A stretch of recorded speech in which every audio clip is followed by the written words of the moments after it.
Uh, Good evening, everybody, and welcome to the inaugural SIG event, the Cloud SIG event for TiE.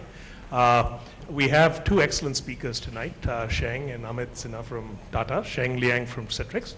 I myself, Ravi Gururaj from Citrix, wanted to introduce the SIG, and for that, I'm going to invite one of our core panel members, Kiran Datta from Cisco, who will talk about the SIG and what we're doing there.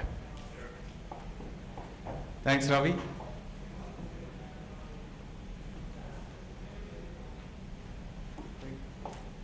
Thank you very much, and welcome to all of you to this inaugural Cloud SIG event. I think this is one of those initiatives that we've been discussing for some time now, and this is our inaugural event. As all of you know, cloud is a very large space. So one of the difficulties we had was how do you define cloud? Cloud today is one of the clear leaders in terms of change in technology, the way it is delivered, the way people consume technology. It's all cloud. Cloud has become the buzzword, so to speak. And with that sort of background, we thought we'd launch this TiE SIG because it's really all about the ecosystem, about entrepreneurial initiative, and all of the things that TiE really stands for. And the technology is just an enabler. So really,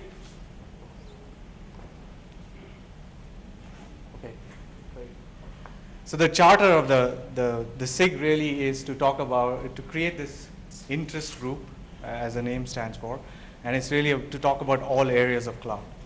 It isn't restricted to one specific space, but over time, obviously, we'll develop different streams, all the way from software as a service, which is cloud delivered, to today, bring your own device, which is becoming a mantra. Consumers are changing, adopting cloud, whether you think of Dropbox or things that they're storing in the cloud, pictures, all kinds of documents. So really, like I said, we start with an initiative around cloud as a big topic, and then over time really hone down into some of these spaces. Of course, new infrastructure, data analytics are developing on the cloud space. So that's another initiative that I think we can really contribute to. So really, the SIG is all about you folks as folks who can come to us with ideas. We will be here to really take those ideas and to give shape and form to them, and really drive the entrepreneurial spirit around this. And I think India today, as we've seen in the mobile revolution, has skipped many generations in terms of technology, and that's the opportunity available to us in this space, in the cloud space. Oops.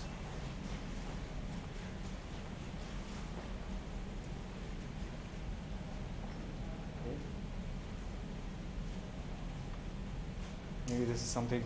Can you just flip to the third slide, please? Yeah, so the initiative really is, the specific activities that we will take is really drive this around specific events, which we will most likely hold at least once a quarter in the first year, and hopefully more often as we start gaining momentum around some of the themes. It's really to bring, like I said, the best of the industry, all the way from the VCs, the analysts, the industry experts, all the way to the users, the entrepreneurs, and bring an ecosystem where there's interest driven by these events around specific themes. And it's really to drive value in terms of creating or provoking thoughts about what are the new entities that can be set up in this space, how we can really work together as a group to drive innovation in this space out of India, and really take this to the next level. We've started also a cloud LinkedIn group. It's called the TiE SIG Cloud LinkedIn group. That's something I think hopefully all of you can participate, join in. We'll have discussions on that and really drive this process forward. We hope to have monthly meetings hosted by TiE to really, again, drive this thought process and to garner feedback from you folks on the TiE membership list. In terms of sponsors, we've already secured a couple of sponsorships from Citrix Systems and Tata Telecommunications. We're also shooting for more sponsorships as we go forward to really take and grow this SIG. We have 5 charter members. Ravi, who's just come in and introduced himself. Myself from Cisco. We have VC John from Tata Communication. Rajneesh Menon from Microsoft, who's in charge of the whole entrepreneurial startup initiative at Microsoft. And then we have Vaibhav Tiwari from Microland, who's been an entrepreneur. And Vaibhav, if you want to stand up and sort of introduce it. So I think we have a good core committee, and we are looking for participation from all of you to really help drive this initiative forward. And we look forward from close interaction with all of you folks to really drive this SIG forward. So that's really where we want to start off. Now, really the main event for the day is the 2 speakers we have identified today. We have first off Mr. Sheng Liang who's the CTO of Cloud Platforms Group at Citrix. He's a technology visionary and a serial entrepreneur. And he's been a founder of Cloud.com, which was recently acquired by Citrix, and has also been involved in many startups in the US. He has a BS in computer science from China and a PhD in computer science from Yale University. So Sheng is going to talk to us about his story and how he has really developed a lot of cloud initiatives in his entrepreneurial ventures. And then following that, we have Amit Sinha Roy, who's the VP of Strategy and Marketing at the Global Enterprise Solution Group at Tata Communication. Amit has over 20 years of industry experience and has been the head of marketing in his former role at Cisco. He's also held key positions at HP and Compaq. Amit has an MS degree from BITS Pilani, and I'm sure he will have his own ideas about how to push forward in the cloud space. So without further ado, let me introduce or call upon stage Sheng.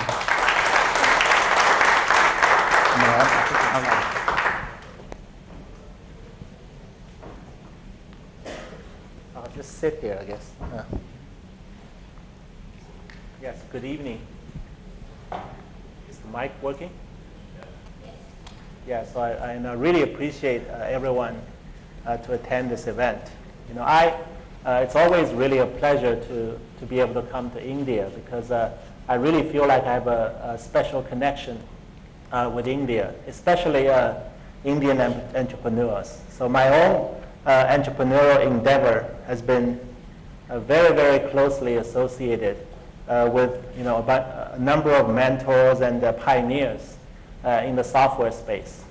As you guys know, this is pretty much an area dominated by Indian entrepreneurs. So it's not very difficult to find very, very accomplished Indian entrepreneurs in this space. And personally, I've had the luck of working with a gentleman called Satish Damaraj. And he was my colleague back in the 90s when I worked at Sun. And then he started a company called Zimbra that was sold to Yahoo. And then he later became an angel investor. So he was the seed investor in Cloud.com.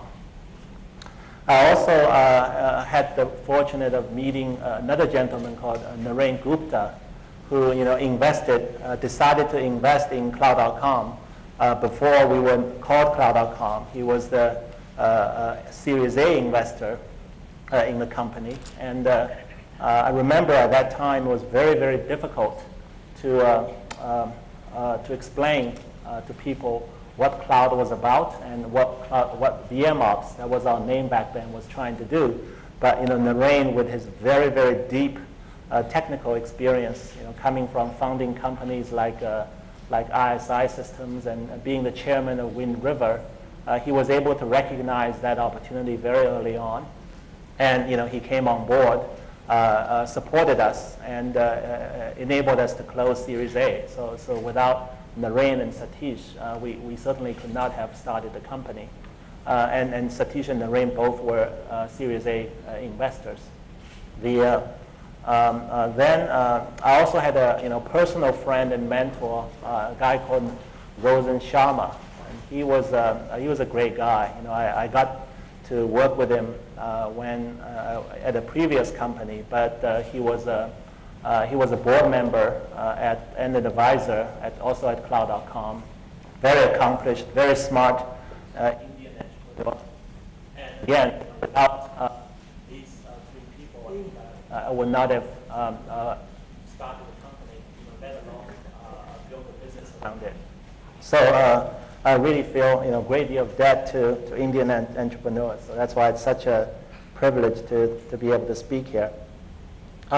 So I think I'm going to just start by maybe spend a little bit of time tell you about what my experience is with starting Cloud.com and all the way through its process. And I think probably the best. I mean, I thought about you can talk about this in many different ways. You can talk about it in chronological order, or you can highlight some major events. And since I started by saying I've got all these great mentors, I also definitely have a lot of other people who told me what I should do when I started a company. And some of these advices were true, some of these advices weren't quite true. So I figured out maybe a focus on a few that I learned over time didn't turn out to be the way it was, sort of a bit of a surprise for me. So I think I'll kind of organize it like that. And there are just a few topics I want to, so you can call it myth, that I want to talk about.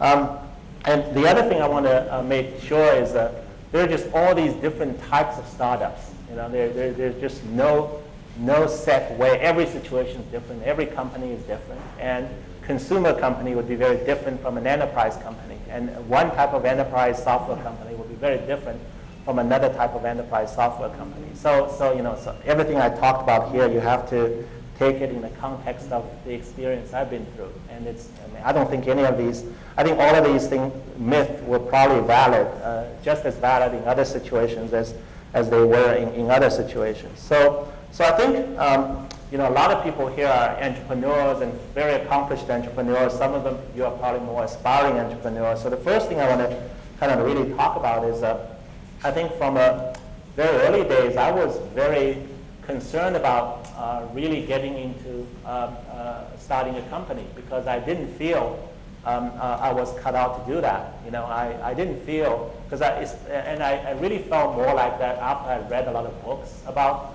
entrepreneurship, because most of these books from successful entrepreneurs tend to start with these guys explaining they started by selling lemonade, and they started by starting the company when they were 10 years old, and made their first $1,000 in junior high, and I didn't have any of that. I grew up in China. I think even when I went to the U.S. when I was 20 years old, going to graduate school, my aspiration was just I'm going to get a job afterwards as a professor. That will be the ultimate goal.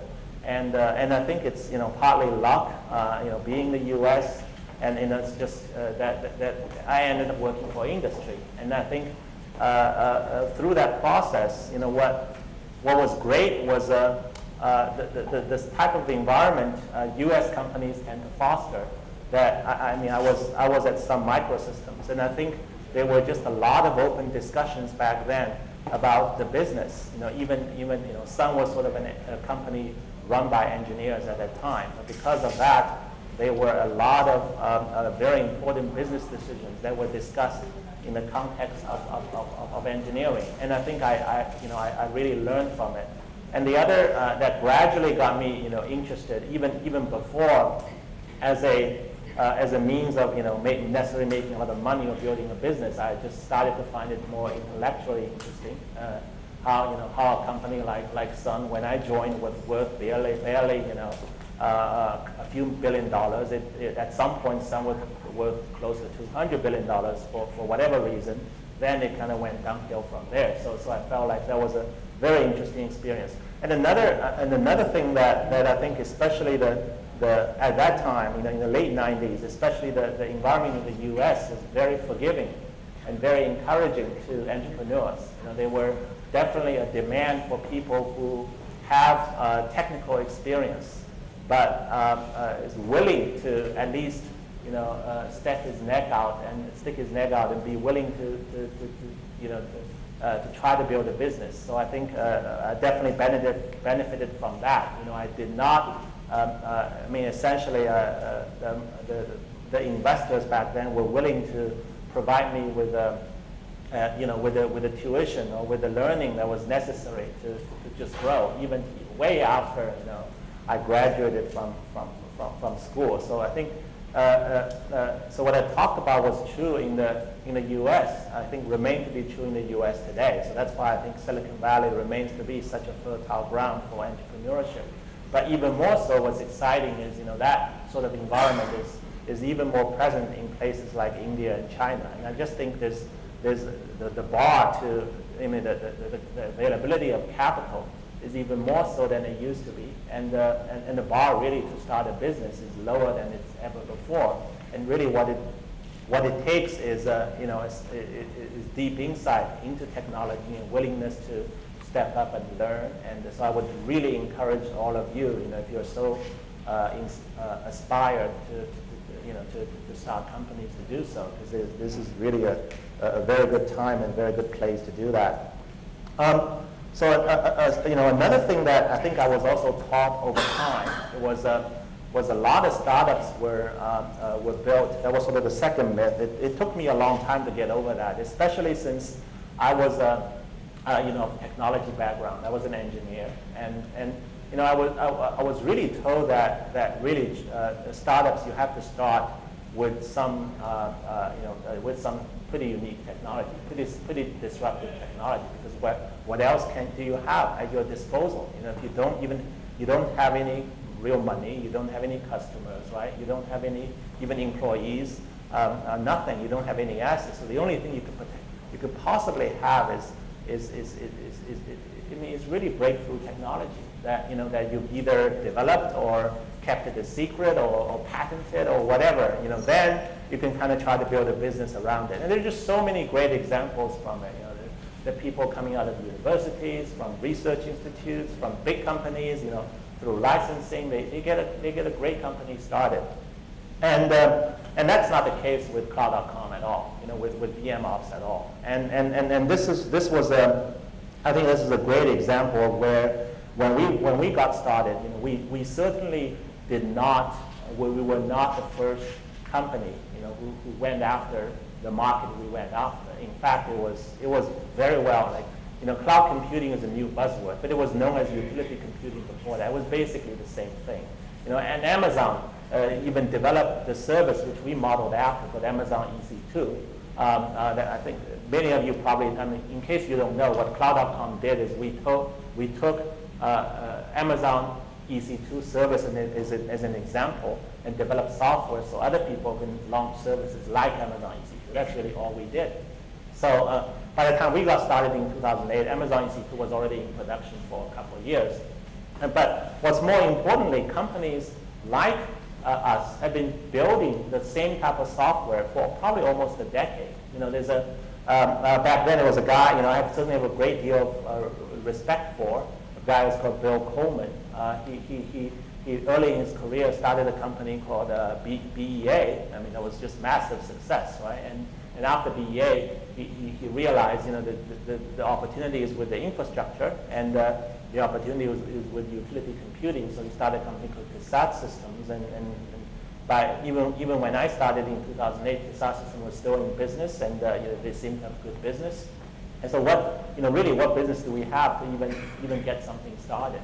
And fundamentally, I think what got me convinced was despite all this activities that has happened historically in the space, we still have a great opportunity. There's still new use cases that were just not addressed by these existing solutions, and there's a real market demand, namely providing not just any type of utility computing, but providing utility computing exactly or very close to the style Amazon provides. Is really nobody is being seriously doing, maybe other than Eucalyptus. That's another story, how we can compete with someone who actually really got it right, and in terms of positioning, and yet still fail to execute.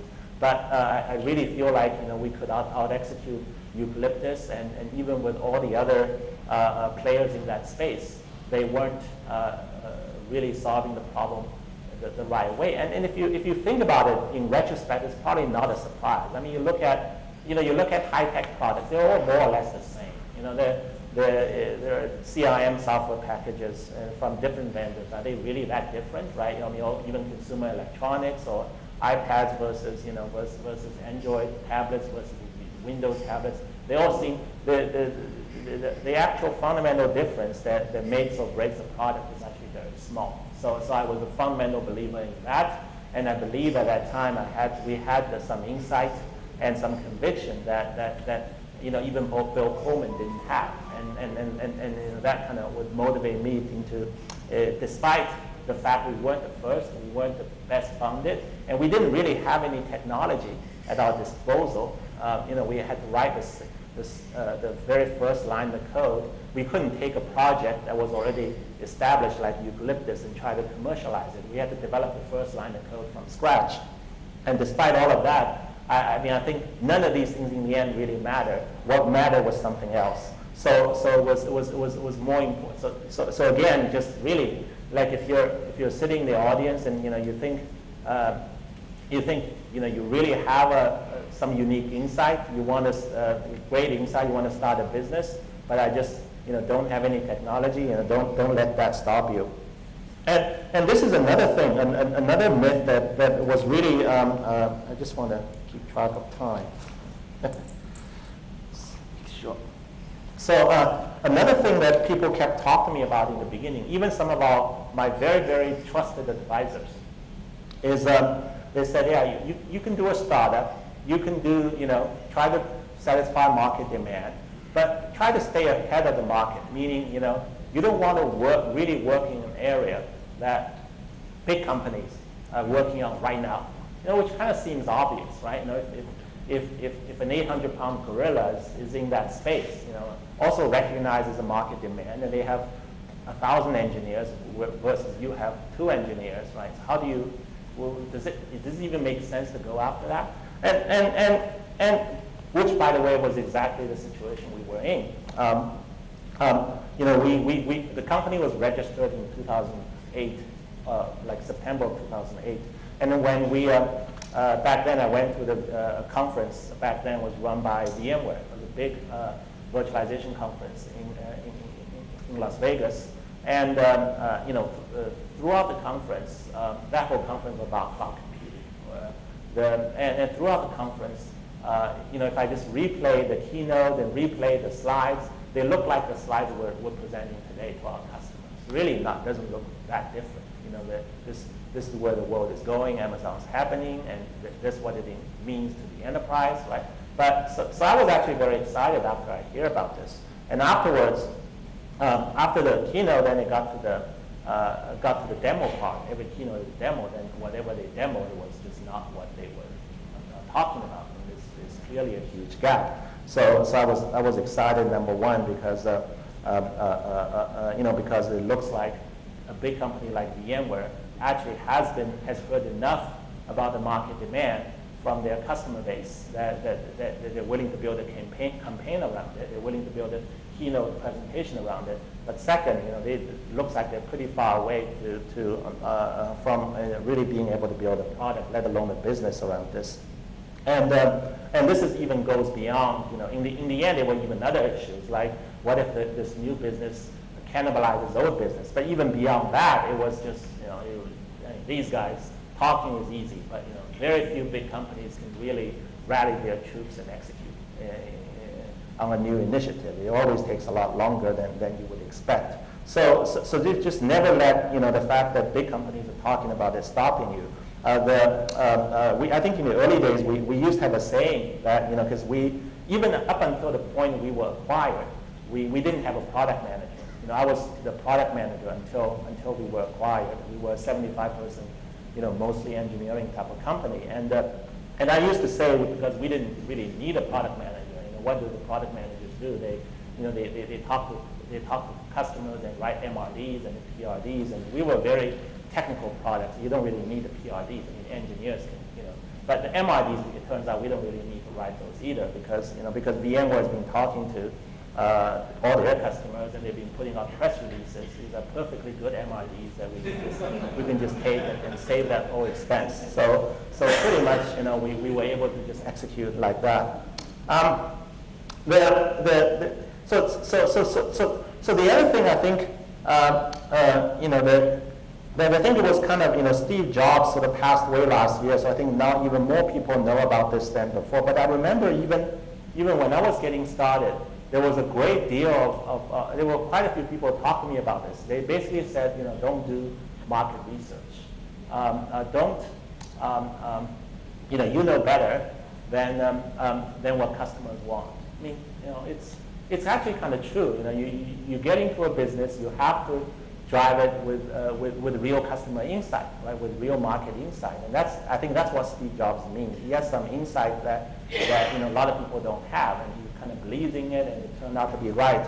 But I think what turned out is when a lot of people were talking to me, I think they got it confused. They got it confused from a lot of people confused with the fact that you need some market insight to start a business from just not talk to any customers at all. So I think in the beginning I definitely had the market insight, but in the end, how do I convince myself that I actually can build a product despite the fact that Bill Coleman was building, despite the fact that VMware was talking about it, Citrix was talking about it back then, everyone was talking about it, is actually because I think amongst I'm not sure we had, in the end of the day, I'm not sure, as I said, Cloud.com had the best technology. I don't really believe necessarily we had the best technology. We probably don't even have the best team.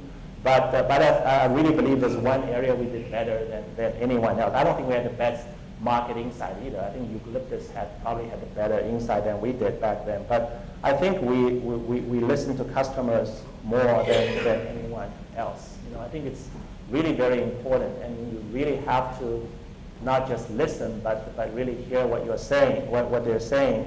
And it's difficult to put this into words, but there's really a fine balance between sort of overreacting and pivoting and not have any core beliefs at all versus just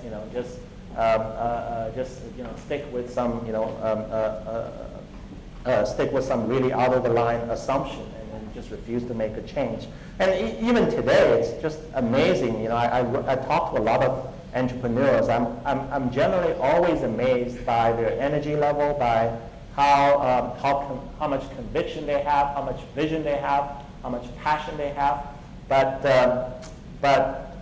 I can always say I can very quickly tell whether this guy is really going to be able to build a great product or not by how they answer some of my questions, because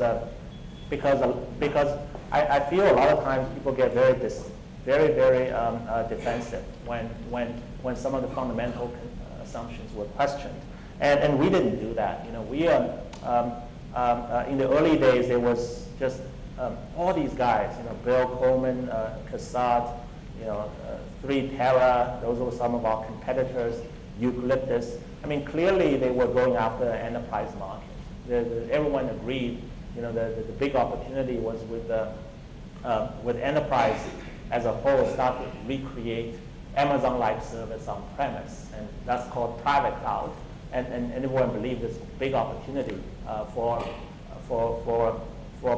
custom, vendors to come in and sell them software to enable them to build private cloud. So we all kind of went that direction. But really, very quickly, I found out that market was just really not happening. It was 2008.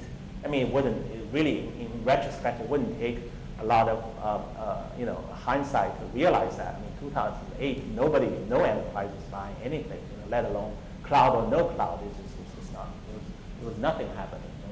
I remember I had meetings with a big bank in the U.S. and they had 14 people on the other side. I mean, it was like in 2008, and then 2 weeks later, they stopped responding my emails, and 2 weeks later I found that the entire team was let go. So it was that kind of environment, right? And that hadn't stopped, our competitors from raising money and building team and continue to go after that market. Whereas I think we at least heard what our customers were saying. On one hand, you had these teams that were trying to sell to getting fired. On the other hand, I saw companies like Terramark and Rackspace in the U.S. hiring engineers, trying to, and Savvis, trying to build services just like the ones Amazon's built, and really told me that if you had this system now, we would buy it as opposed to building it ourselves. And since you don't have it, like in Rackspace case, they not only had to build it themselves, they spent 9 months, couldn't build it, then decided to buy a company called SliceHost that actually managed to build it in-house, not as a software, but as a service. So they at least bought that service to just get their system kick-started. So sometimes these things are very obvious. But for a variety of reasons, for people wanted to raise funds, people wanted to do these things, they're just not willing to listen to what the market customers have been telling them. And that's where I think I really need to credit some of my investors. I think they definitely went out a limb to back me. Folks like Narain and Gupta and from Nexus and Satish Damaraj. I mean, they really believed it was the right thing to do, to not just go with the gut, but to listen to what customers are saying. So I just want to make a point of that. Another point I also want to say is, I think in the early days, it was very difficult for startup companies to sell. We had a product, nobody knew about us, and we had very few salespeople, and everyone pretty much a lot of times what startup went down the path of partnership, of striking relationship with hopefully a bigger partner who has the means to go to market, but just somehow lack a piece of technology. So on the surface, it looks like a good deal, for both sides, right? With a handshake, you don't even have to worry about moving your product anymore, and you just focus on building, and someone else will be selling it for you. And they have great examples of success stories. Like people always tell me, like, look at what you're doing is like building a new operating system, and it's a company that's most successful in doing that is Microsoft. Why was Microsoft successful? They got into IBM, and then the whole thing just took off. It just kind of seemed obvious, but it didn't really work for us, and I don't think it worked for any of our customers either. Because what really happened, the situation now is a little bit different from when Microsoft was selling DOS. These days people are a lot more aggressive, so that means we move much faster than what the market is really demanding. When Microsoft was selling operating systems, they weren't even selling the first operating system. They were probably selling they were probably 10 years into selling operating system they even bought the operating system, right? And so it was very different. Whereas now, what we found when we started was it was just so difficult to sell this stuff. It was just so difficult. If we can't sell it, nobody else would be able to sell it. It was just, we don't know where the value is, we don't know where the customer is. So then I think because of that, because of our customer focus, and we recognize that if we don't do it ourselves, nobody would do it for us, and we did it. We realized we can't really delegate this responsibility of engaging customers to other people. And by the way, I really think this is true today for all businesses. And again, because because there's really very little room for arbitrage. The pace these activities are happening so fast, these days, and people are just essentially speculating earlier and earlier. So really the value that the startup must bring is not just to develop the product, but also to prove that this stuff can sell, right? And before any other partners will really throw the weight behind you. And we got early days again. We got a lot of pressure from some of our competitors. I remember I remember Eucalyptus got into this distribution deal with Ubuntu, and that would probably spell the end of the company. I mean, one of the guys said, because our company, because now Ubuntu is one of the best widely distributed Linux distribution out there, and basically that's it. If we had to sell one copy at a time, Eucalyptus is selling tens of thousands a day, right, through the download. How the heck can we compete? And I remember I always hear people always like to forward me those things about today. Look, it was hard enough, to do a company. Then whenever there's good news about your competitors, there always people forward you this kind of stuff. So today, like Nimbula, struck a deal with Supermicro. Now Supermicro is going to start selling Nimbula, or Eucalyptus struck a deal with Dell. So what I have to say, I say, oh man, this is just great news, the best news I've heard, because every minute these guys are talking to losers like Dell and Supermicro. They're not selling their product, right? They're not talking to their customers, and these guys are not going to help them. So we're just one leg ahead of our competitors. So, I mean, it is true. So I think, I really think a lesson should be learned for startups in how we deal with big the big companies. And now, I'm at Citrix, and a lot of startups, like to reach out to us and create some type of a partnership. And I think many of them do have some unrealistic expectations as well. They expect having some type of a partnership with Citrix. Their product will start to move by itself, and I have to be we will of course help to the degree that it benefits us, but I have to be very, very honest with these entrepreneurs and what makes sense, what doesn't. So I think the next one, I think I have definitely heard a lot, through not just through personally, but through these blogs and newsletters, and people would always say, investors are kind of clueless. They're pretty much all the same, and you basically have to just ignore them. They make sure they stay out of your way. But I have to say, just through my experience working with companies like Cloud.com, earlier, as you can imagine, the way I talked about my board members and my investors, they've probably been the most helpful, of everyone. And I feel a great deal of gratitude because, really in the beginning when they backed me, it was a very, very unknown situation. Not just the market. I didn't really even have much of a team, let alone technology, right? So they started a position like that, based on some very vague understanding of the market, and make a real monetary commitment. And really, unless, without, I'd say people generally who are willing to do this, people are either, really just don't know what they're doing, or they're stupid, or they really have some deep insight into this space. And I think as an entrepreneur, you have to kind of tell one type from the other. I think I'm very lucky that I got to work with folks like Satish and Narain. And for Series B, I got another guy on board by Series B. So by the time we come around to Series B, the situation is dramatically improved. Not just our business, we got some business, but just the funding environment is dramatically improved. It was like late 2009, and everyone felt like things were picking up. So there was even a lot of inbound, unsolicited inbound calls to people wanting to invest sort of preemptively, right? So I really respect these guys who just driven really by insight, of the market. They're willing to do this.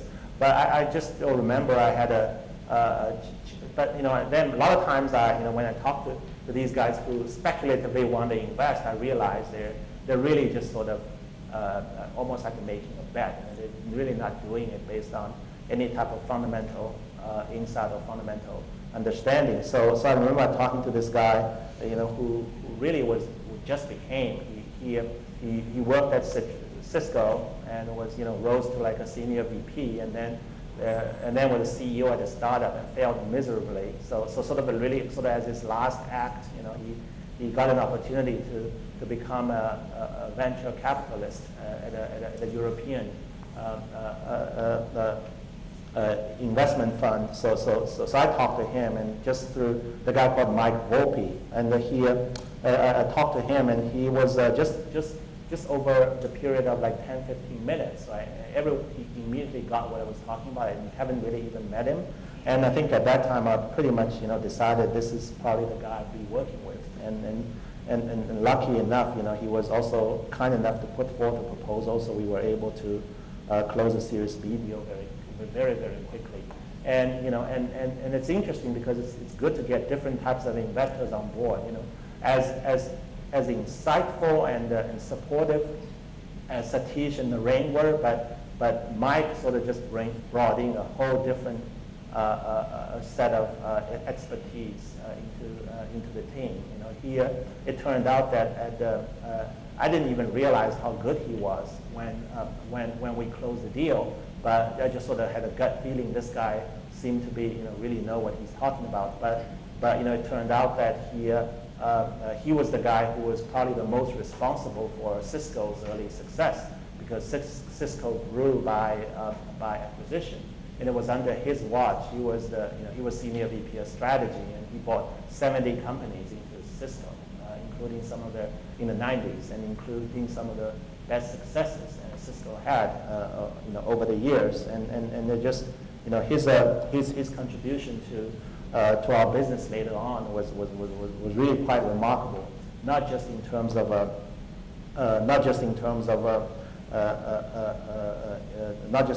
relationships and connections, but true insight into the business. So while we're on the topic of our investors, another thing I also want to talk about is about this. When we were hiring, when we were raising money, there are always investors who come to us and said, well, we have a CIO council, we know all the, we have a lot of connections. A lot of investors tend to really highlight their ability to connect you with a lot of people, right? I remember Narain didn't really do that, and even Mike Volpe, who turned out to be the biggest connectors of all, didn't really emphasize that either. And these guys are kind of modest, but from the very beginning, I kind of also discounted that immediately, because what I learned is we in the very early days we did have a few so-called customers or whatever prospects that were introduced through these connections, and most of them end up being just a waste of time. I mean, it's good in the early days to talk to a few people if you really got nobody to talk to, just to validate the idea. But once you got a product to sell, if you somehow got in through some type of a connection, in most cases that guy's really not in the market to buy, right? But the worst case is if somehow this guy feels indebted to the guy who made the introduction, and somehow managed to put you through some trials or some POCs, then it'll be a total waste of time, because you don't really get anything back.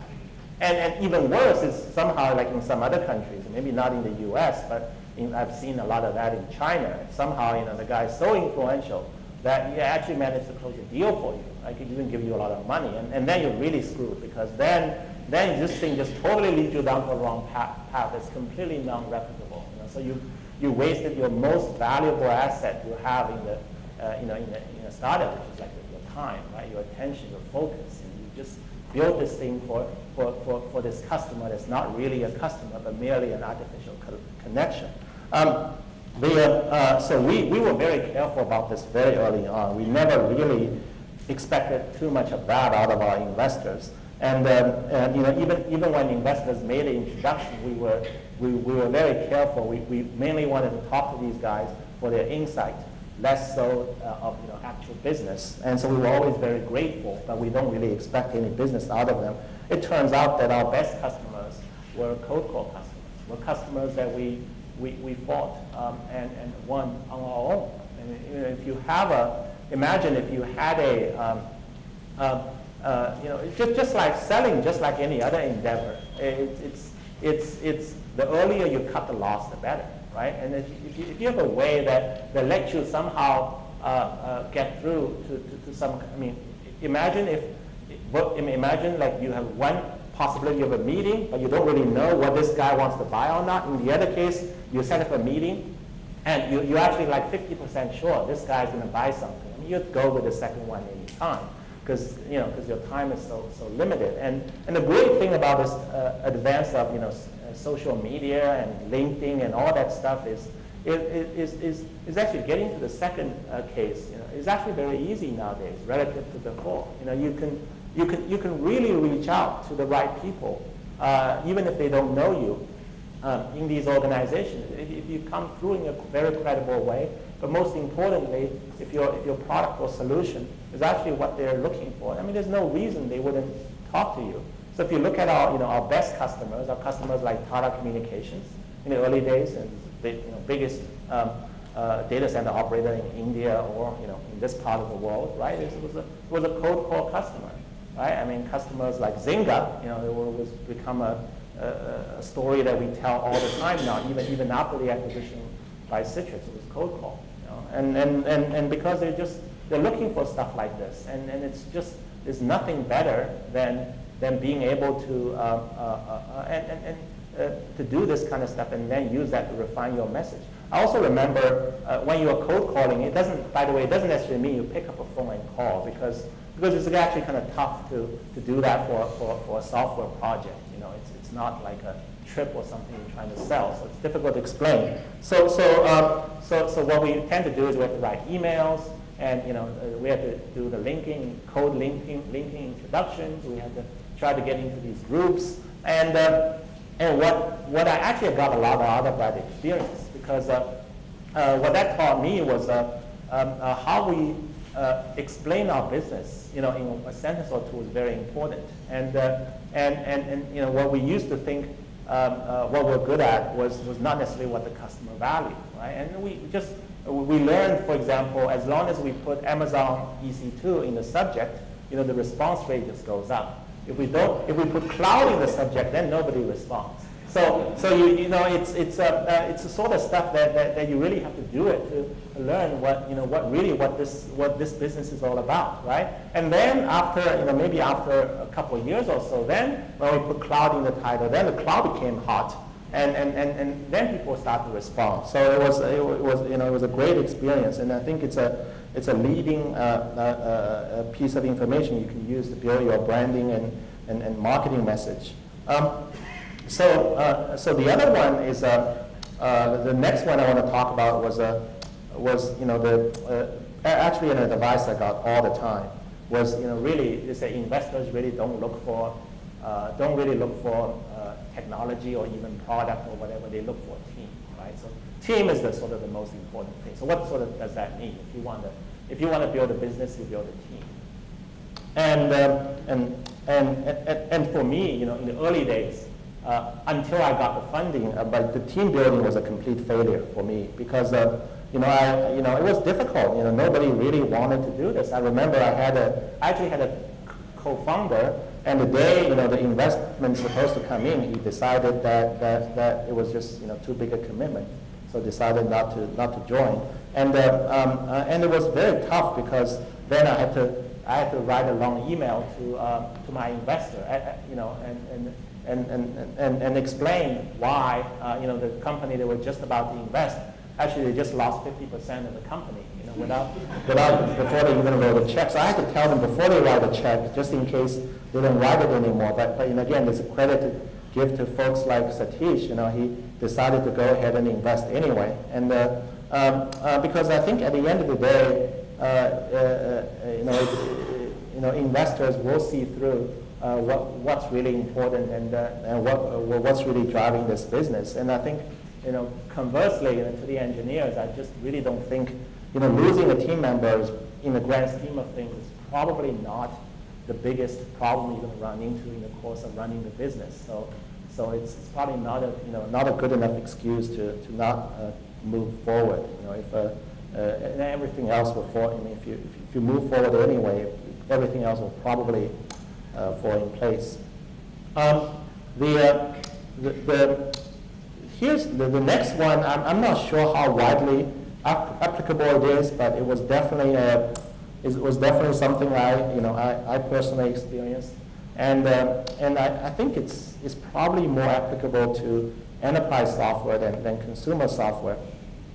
So the enterprise I remember in the early days, people always want to tell me, you got to create some controversy, you got to create some name for yourself, you got to create some publicity, right? And I always find it very difficult to do that.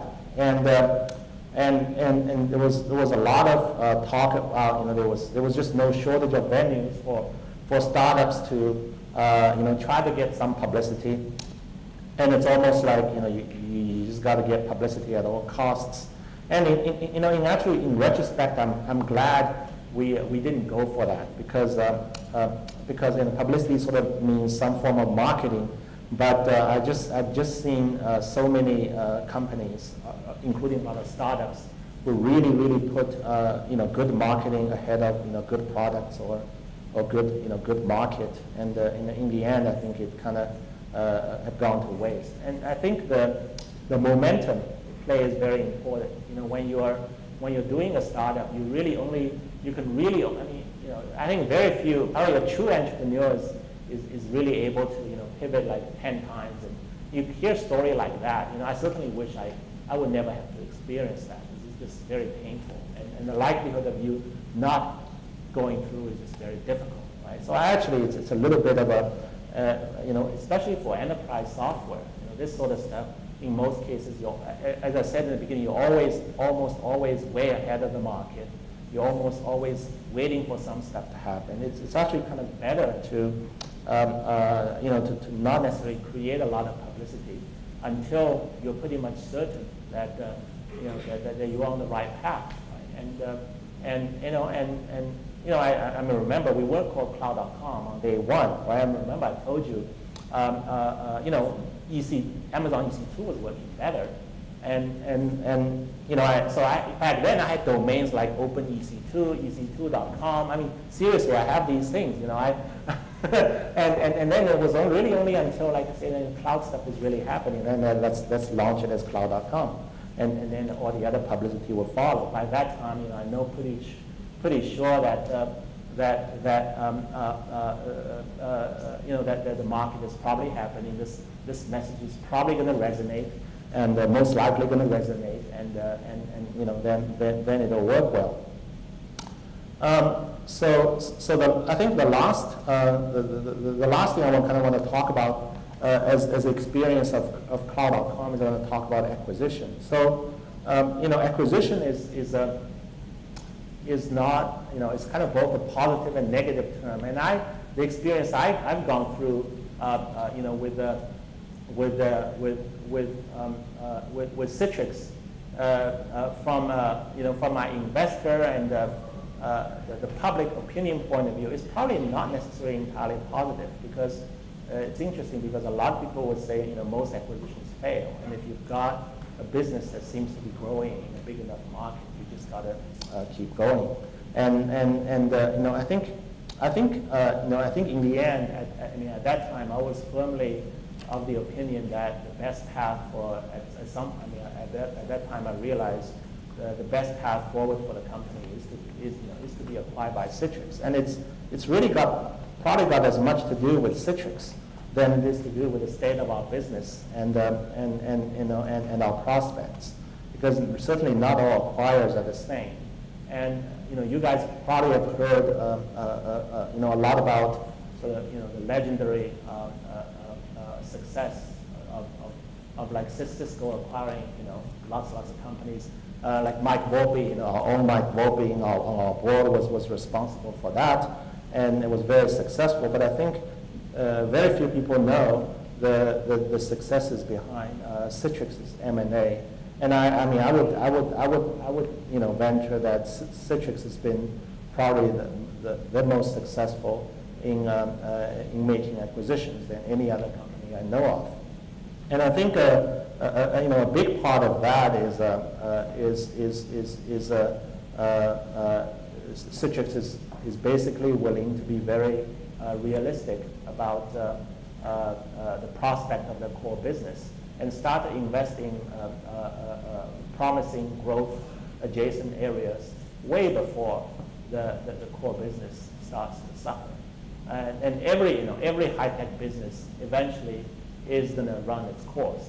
We all know it's going to, every product, you can't grow at 20%, 30% a year forever, not even Microsoft Windows, which is something which is really what the Citrix product is derived from. But at some point, companies have to, and I also alluded earlier, like even companies like VMware with a great vision cannot necessarily execute a new product or business development activity in-house. So it's a matter of time before these companies will make acquisition. But I have to, I was just, even before the acquisition happened, I was just extremely impressed with how Citrix was able to make a series of acquisitions and fundamentally change the nature of our business.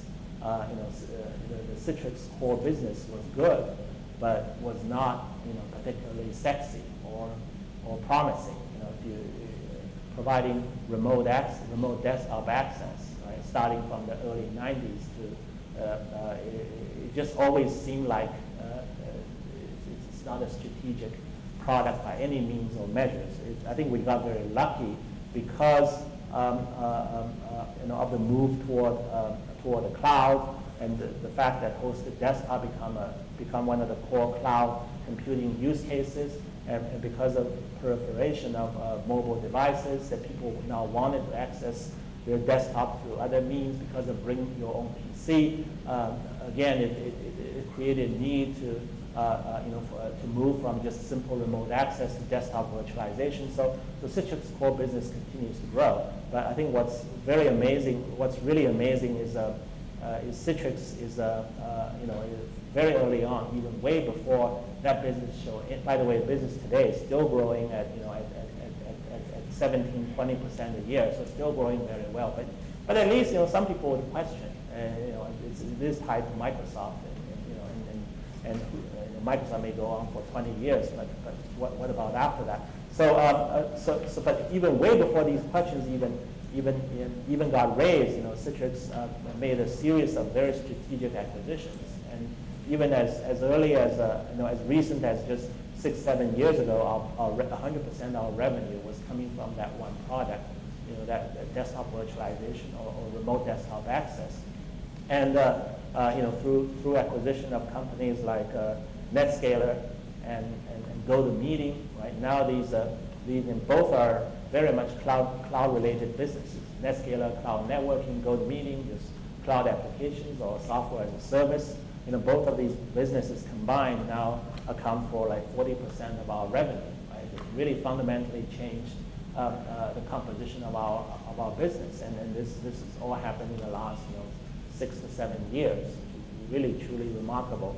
And that's really what motivates Citrix from being very strategic and make acquisitions in areas like cloud platforms, which is really what Cloud.com focused on. So I was very excited when Citrix expressed interest in acquiring Cloud.com, primary prospect for long-term success for us, for our technology. Even with all the successes we were having as a startup company, the competition was getting intensified, and we were under a lot of pressure to set up very expensive, geographically distributed sales team across the world, and there's a lot of risk in coming with an exercise like that, right? And I think that's where you can almost think an opportunity where a big company with really good alignment on the vision, but can actually bring in a ready to engage turnkey global sales force. Now that's selling to pretty much your core market, which is large enterprises, really make a lot of sense. So I was really happy that the acquisition went through, and now I became part of Citrix Systems, and I'm continuing to drive the business of cloud computing, which I really believe is still in very, very early stages. So I'm just going to just conclude by saying a few things about, I think I talked a lot about cloud.com and acquisition by Citrix, but I'll just talk a few things about cloud technology itself and see, because I think from that discussion you probably got a good idea about our business in the market already. But I really think this market is still very early. It's the disruptive paradigm shifts, as indicated by services like Citrix Cloud Stack or Amazon Web Services. It's really still in very, very early stages of market adoption, and that continues to create tremendous opportunity for innovative companies like Citrix or startups. On the other hand, the legacy enterprise companies, software companies, on the other hand, I think under a lot of threat because fundamentally, the shift from traditional client server or virtualization-based computing to highly efficient, highly scalable cloud infrastructure is going to render a lot of that legacy product obsolete. And it's really no coincidence that the growth of revenue growth, both revenue growth or market cap growth of companies like Citrix and VMware, which I think also represents a progressive force in the IT overall, I think it's far outpaced companies like like Dell, HP, or even IBM. So, so I think this we're still in very early stages of cloud computing adoption, and one difference between the world it is right now and the world it was 3-4 years ago when we got started was now I think the paradigm has been widely accepted. So you don't really have to explain to people what cloud is about or why it is important, why this transition is inevitable. But the pieces that would take to build a cloud is not completely fall in place yet. And I think that represents a massive opportunity for startups because back then what cloud.com had to build was a platform or a framework because there just wasn't such things that exist. And we basically had to build something that controls everything that exists in a data center. So now this framework is in place. Most recently we announced that this is going to be such this is going to be really there's no reason this framework shouldn't exist. Cloud Stack platform shouldn't exist in every large-scale data center of the future. So much so that we believe it should be a Apache Foundation project, so that it'll be as prevalent and as dominant as as software data center management software for the future. But a lot of the elements that the Cloud Stack platform has to manage actually is not in place. Today, really the dream of creating a data center like Google or Amazon is not quite real yet, even with Cloud Stack, because Cloud Stack only takes care of orchestration and management. But what's missing is when you really reach down to networking and storage. Server is already pretty much commoditized, even though they're having stopped companies like SeaMicro, etc., from innovating on the server side itself. But I think especially in the space of storage and networking, and I think probably more so in storage than networking. I'd say the number one opportunity is probably in storage infrastructure. There's just huge opportunity for all kinds of companies to just continue to innovate and continue to serve the customers who are adopting the service management layer like Cloud Stack. Today we still recommend our customers who deploy Cloud Stack buy and install a legacy. You would consider legacy a storage architecture, and because they're still overall the best choice, even with the cost, because they provide the reliability, they provide the excellent vendor support, and but we all know better options exist, and I'm very excited to see that companies in the cloud networking and storage space continues to get funded, and a lot of exciting development over there. And the other area of huge opportunity I see is now that the cloud platform is in place, and the cloud infrastructure as a service is becoming more and more popular, then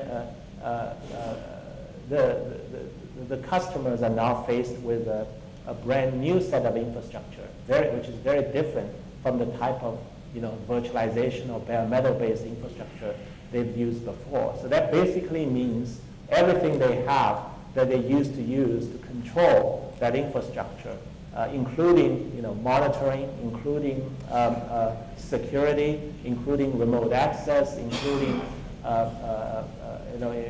operations support. Everything really, these problems will start to surface, will have to be re-looked at. And finally, I really believe this creates opportunities for a new generation of applications who can really take advantage of this new cloud infrastructure.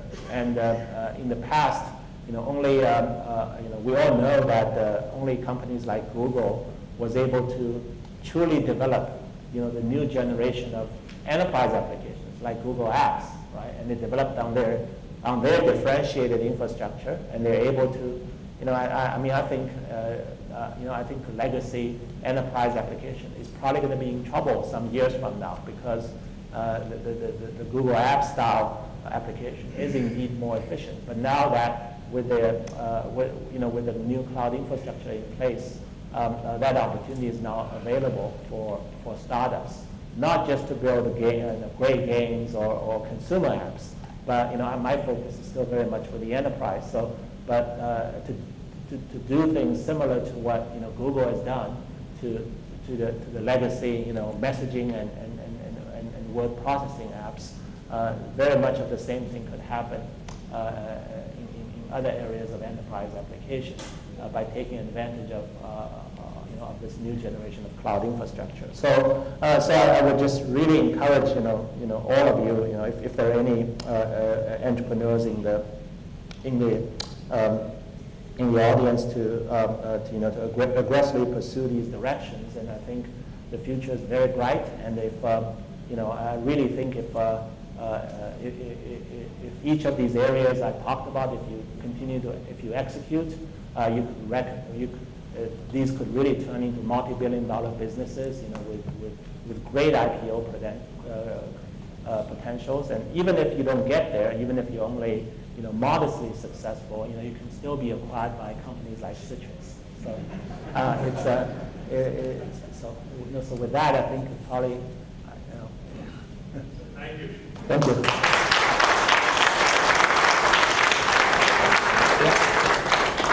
Thank you, Sheng. And I should recognize that your early backers, Narain's team is here as well. It's Samir and Sandeep. And your business sponsor at Citrix, Samir Kamakia, is here as well. So, good bookend to the story. Thank you very much. I'd like to now invite Amit Roy to come up and say a few words and have a good dialogue with Sheng on the cloud space. Amit, if you could start with maybe your views as a service provider on the India space, especially, that would be great. Thanks. Thanks. Thank you. Firstly, I must say that it's truly my privilege to share the stage with you, Sheng. So Thank you. Going through your accomplishments, and it's incredible what you have done in such a short time. Coming back to some of the perspectives that I wanted to share. I always wanted to be an entrepreneur, but never did. So I've been working pretty much throughout my career as an employee. But some of the insights that I was thinking through and was taking some notes as well, that I thought it would be relevant to share is, looking back over the years, if we look at this whole area of compute, started off, remember in my early college days, we used to use the punch card computers to get, maybe you're not that old, to punch card computers to get, our programming done, right?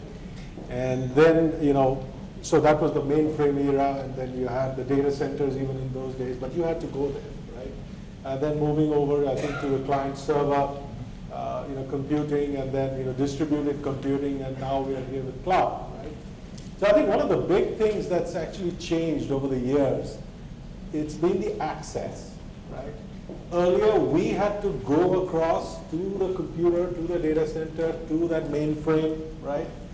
And then, access or use that compute power.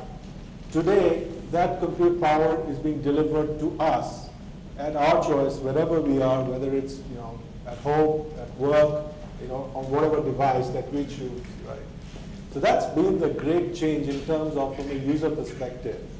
And from, of course, from a vendor or technology perspective, there's been a bunch of technologies that's been actually developed, created over these years to make that possible seamlessly, right?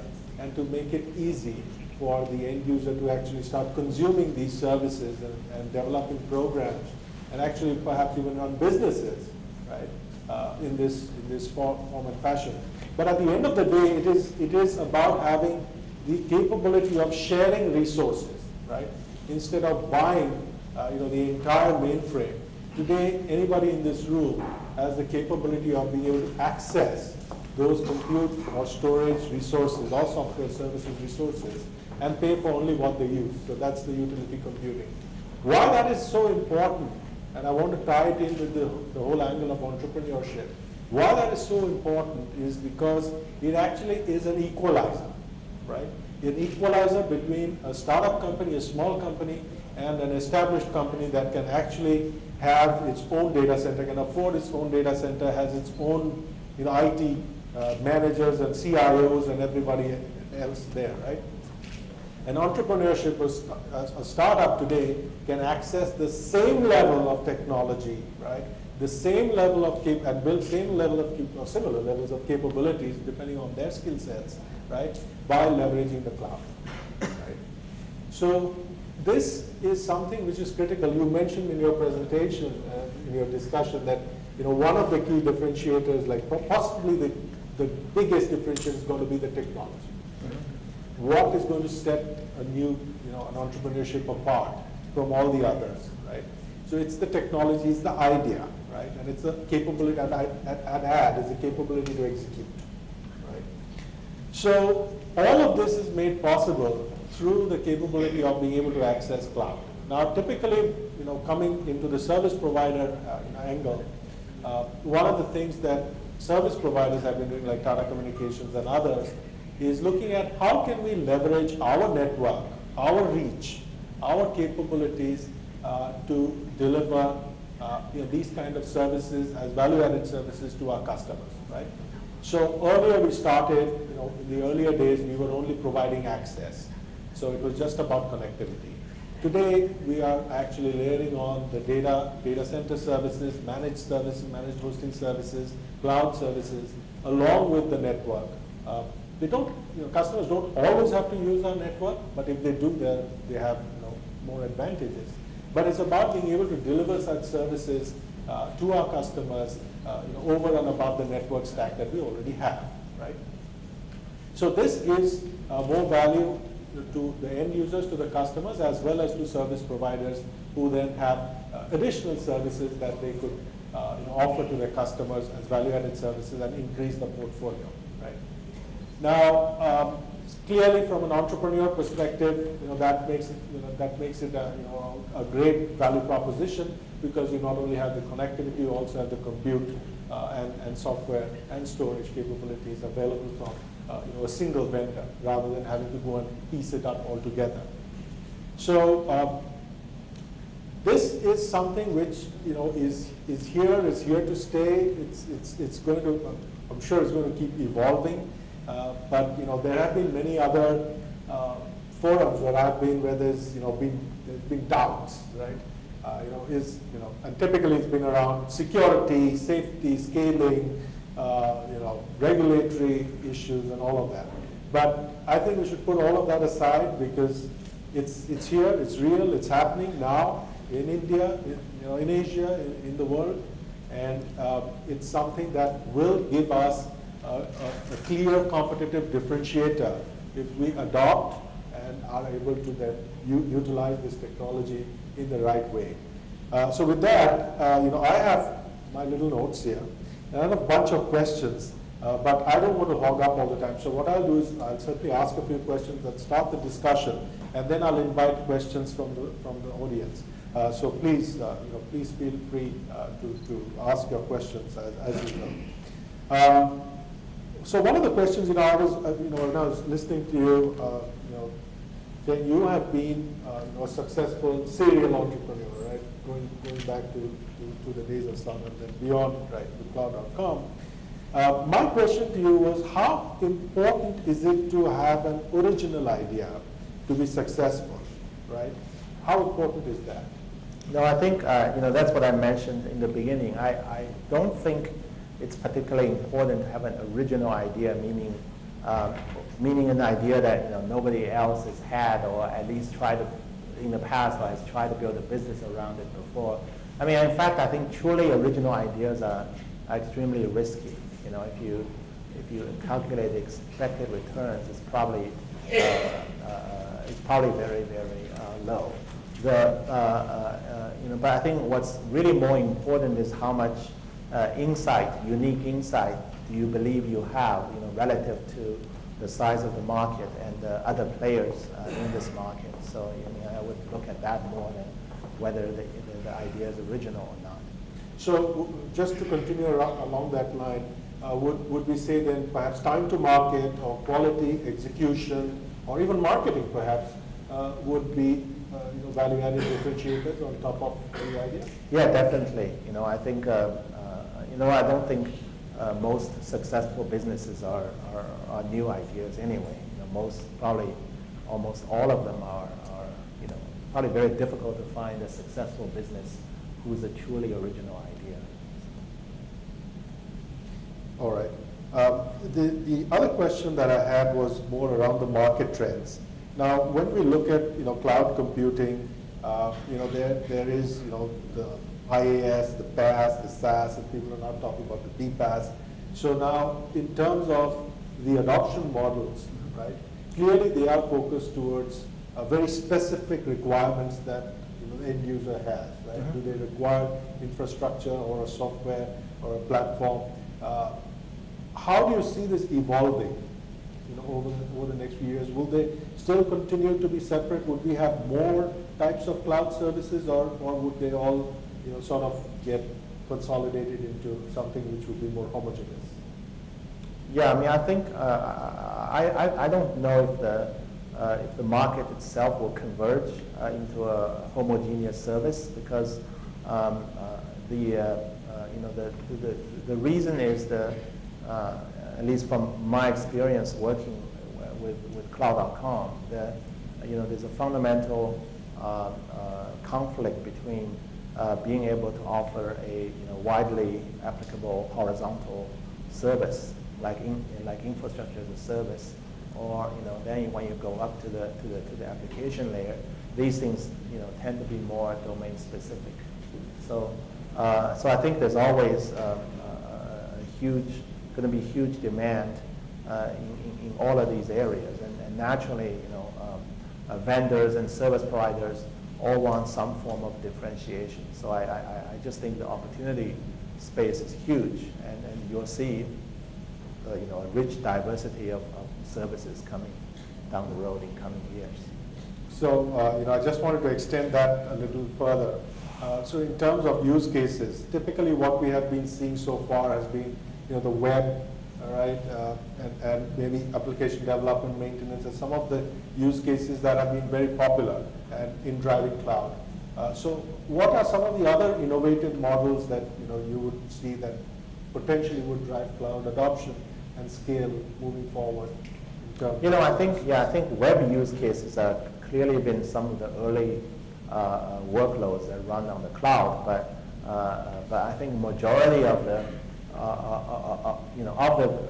use cases we see today are actually more related to applications. You know, specifically mobile applications. Any type of application that runs on a mobile device that requires a certain level of connection back to the server, to some type of a cloud service, and because you could potentially have a very large number of mobile terminals out there.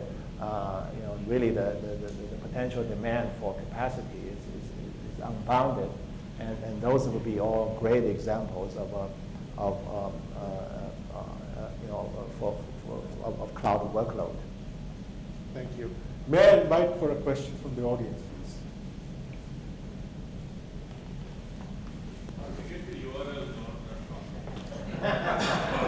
Yeah, this is again, I think a lesson to be learned, because how do I get the URL for cloud.com? And so I talked about you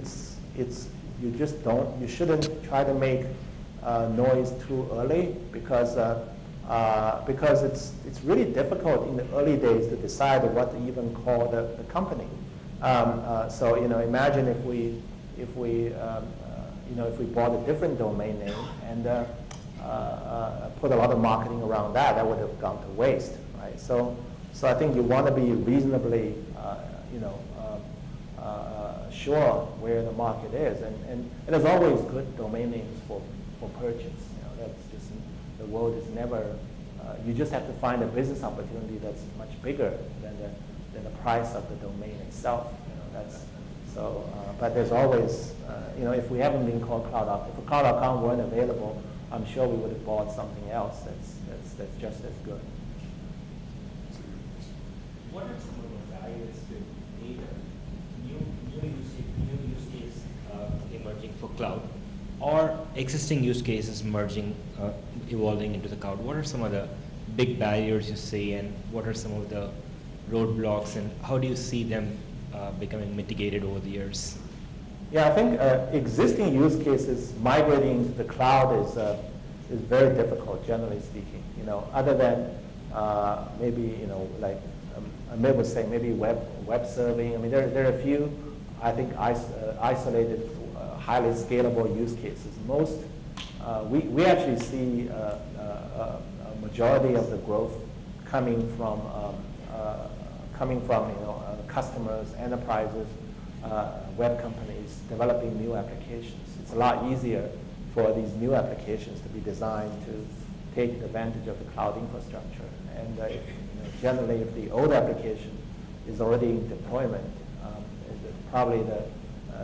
it makes a lot more sense to keep it running in a stable way than try to rewrite it just for the benefit of running on the cloud.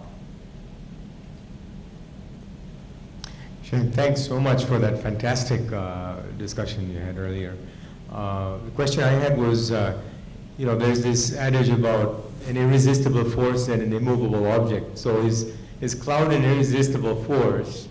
And you talked earlier about application software, enterprise applications specifically, and the challenge there in terms of, at least if you look at the application layer, business models being slow to change. And how long do you think that's going to take?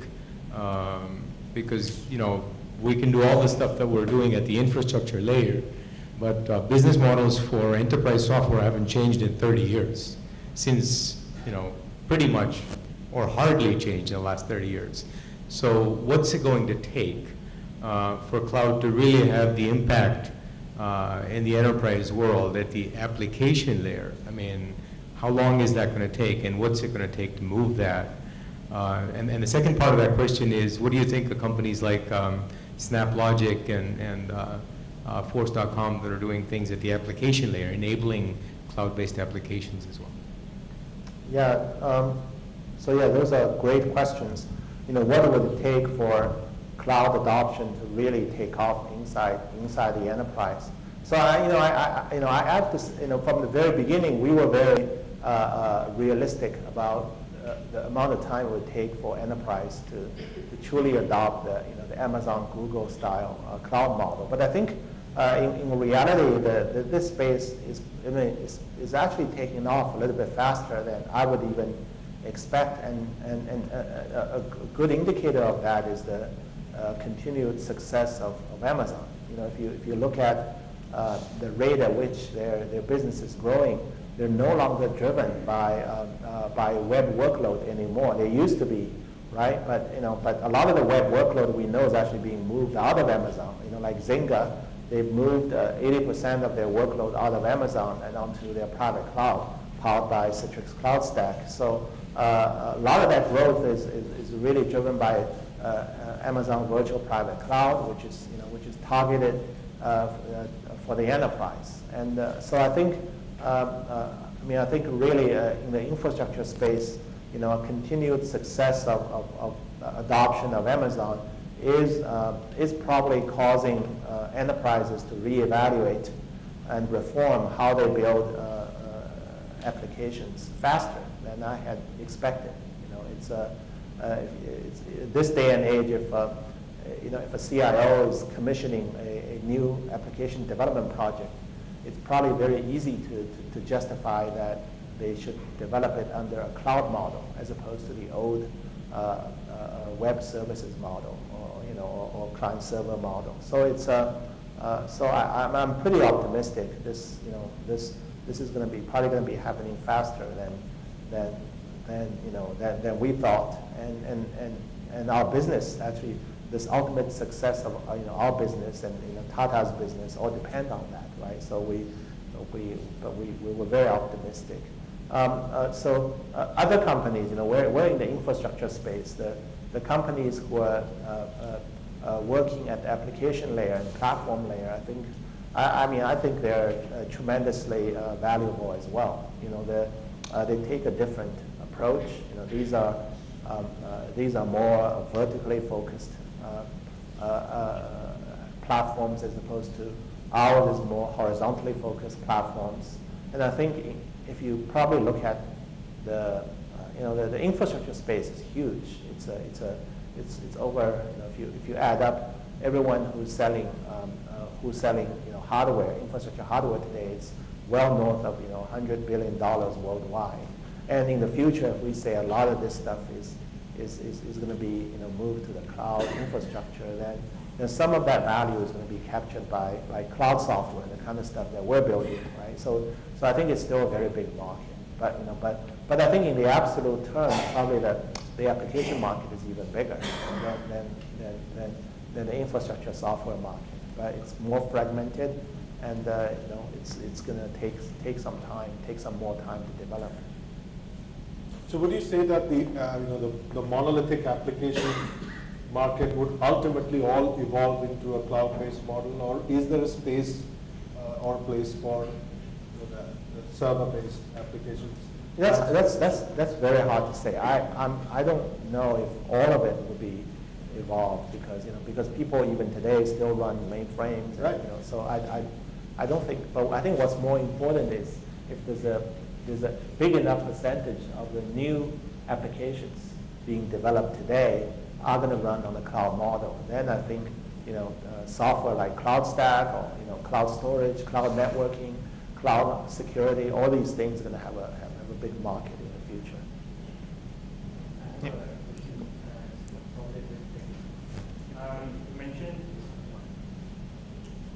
Mentioned going forward, data centers are going to use Apache Cloud Stack to manage the entire services. That's probably a paradigm shift going forward. But similar goals are there with the OpenStack Nova also. I know, interestingly, both are under Apache licenses. So do you see that as two parallels going on in the industry, or at some point of time there's going to be a convergence between Nova and Cloud Stack? I'm not sure. You said there's a parallel convergence between the two stacks. The Cloud Stack and OpenStack Nova, there seems to be similar goals as far as the compute management is concerned, and both are under Apache license, right? what is the strategy behind two similar guys going into Apache? Yeah. Are you going to get convergence at some point of time? Is that an expected thing to look forward? I don't know whether two projects would converge or not, but I think what I certainly hope is both projects could benefit from each other's existence and develop faster, so that we can better meet customers' needs. We embarked on the Apache Cloud Stack project because we believed, we looked at where OpenStack Nova is today. It just lacked the maturity to enable us to build a viable business, and also the speed at which it's being developed under the current governance model wasn't fast enough to satisfy our need in the near term. So we are going to invest heavily in continuing to develop Cloud Stack project under Apache Software Foundation, and we hope our partners and developers who share similar goals will join the project. And we're very confident, just like pieces of software like the Amazon, like Apache Web Server or Apache Tomcat or Apache Hadoop. I mean, these pieces of software that they become the things of internet infrastructure and cloud infrastructure. We believe Apache Cloud Stack will play a very important role as well. Thank you. Thanks for the great talk. You previously mentioned about compute and software kind of being a little ahead in cloud and virtualization space compared to network and storage, and a lot of opportunity in network and storage areas. However, those areas are dominated by big companies and kind of a proprietary hardware and things like that, like Cisco and EMC, NetApp, and things like that. So, what kind of opportunities do you think small entrepreneurs have, other than orchestration and management software in this space? No, I think before companies like us came into picture, the data center management space was dominated by big companies as well. I mean, those would be typically, Opsware and the BMC. So I see a very similar analogy here. The progress in cloud computing enabled more and more of that capabilities being implemented in software as opposed to hardware, and I think that gives startups a great opportunity to enter the market, because I don't think the